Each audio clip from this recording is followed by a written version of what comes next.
Today we're starting our unit on everything circles with geometry. All right, so that leads us to talking about what is diameter,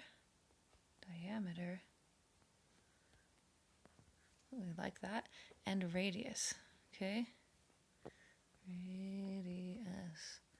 All right, so diameter and radius. So diameter, okay, is we have a circle, right? And it's when we have a line that goes from one side to the other side, okay? So we have a circle and we have a line, it crosses technically right across the middle, and it goes from one side to the other side, okay? Versus radius, okay, so this is our radius. We have a dot in the middle, it goes from the dot all the way, should go all the way to the side, okay? So if we know the diameter, okay, so let's say this is our circle and the diameter is 4 inches, okay? So if we know the diameter, we can find the radius, right?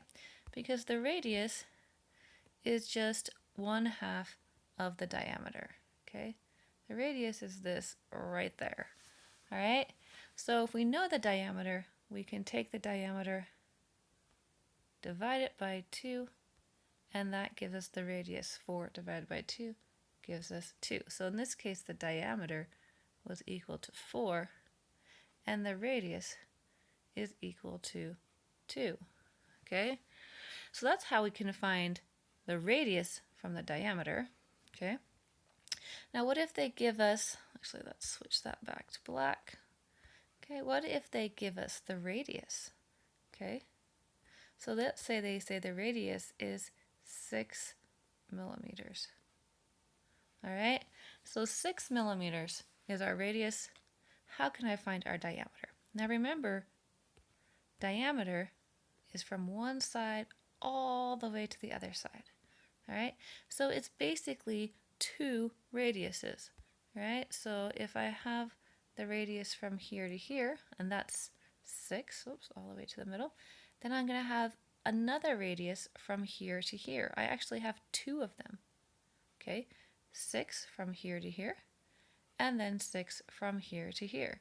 So to find the diameter from the radius, okay, I can add the radius plus itself, okay, that gives me 12, or I can multiply the radius by 2.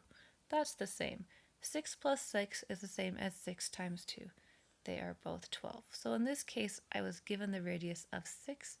I either added it to itself, 6 plus 6 gave me 12, or I multiplied it by 2 to give me the diameter of 12. All right, so that's how we find both diameter, remember diameter is from one side to the other, or we find radius, right, that little dot in the middle, it's half, 1/2. And I know these are not so great graphically, but hopefully that gets the point across of radius and diameter, okay? We also have to talk about one other thing here, and that is pi. We're going to be using this little symbol pi, okay? Pi is actually a ratio between circumference and diameter, okay? But we're not going to go ahead and solve that. We're just going to remember that pi, right, we're either going to use it on our calculator button, and I'll show you that in class, or I believe the GED uses the number 3.14, okay? So if we ever see this pi, okay, it's actually a calculation of circumference divided by diameter, okay? And the number that we use is 3.14, okay? And that's going to come up in our next videos when we start talking about area and circumference of a circle.